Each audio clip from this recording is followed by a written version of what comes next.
चेतनार चैताली आज जो कथाटी कहवाक जाऊँगी तार मूल अच्छी निज कथा निजे बुझ। आम अनेक समय बहुत भाग्यवाद हो पड़ू एवं भावु आज भाग्यफल जदि पराजय लेखा अच्छी जिते चेष्टा कले पराजय ही हम तेणु चेष्टा करने उचित नुहे।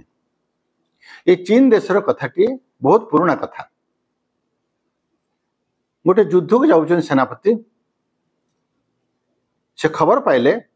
से जेति संख्यक सैन्य नहीं जाउछंती तांकर प्रतिपक्ष बा तांकर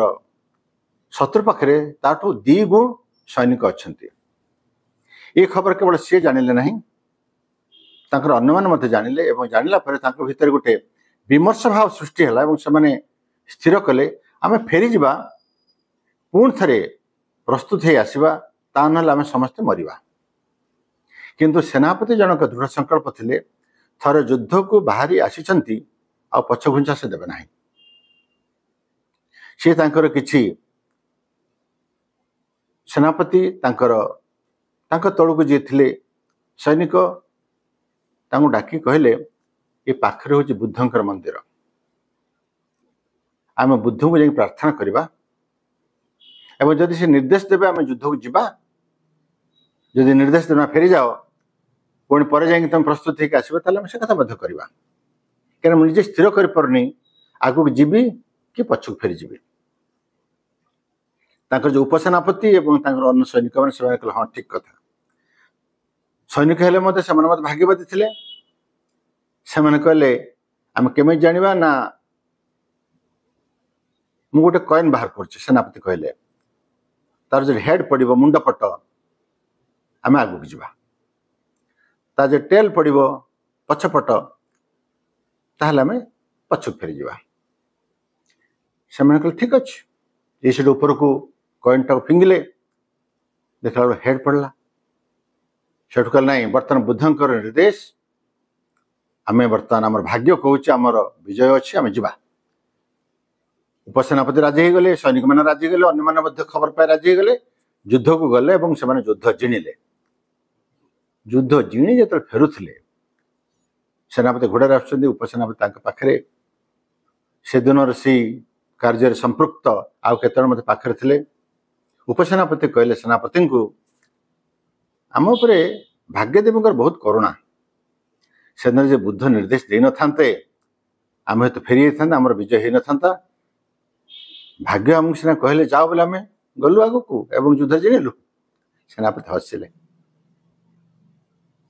उपसेनापति कहले आप हसुचंती से तमें जो बुद्धंकर करुणा बोली कौच तार प्रमाण देख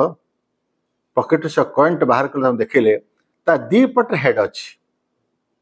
एपटे भी मुंड सेपटे मुंड अर्थात जो पट पड़े से मुंड ही पड़ी था। सेनापति कहले आम निज को निज कथा बुझा पड़ो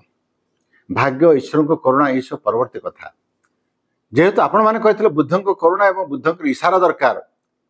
मुझे कॉइन टू पकईली एपटे पड़े मुंड सेपटे पड़े मुंड पड़ी था बुद्ध करुणा किसी कथा नुह आमर वीरत्व आमर संकल्प आमर साहस आमको जिणई किंतु गोटे कथा मन रखु एक कथा कहबेनी आपण सहयोगी मानक कारण से जो विचार अच्छी से बदली जीव परवर्त समय मोर ये कौशल काम कर न पारे। आमर हिंदी सिनेमा शोले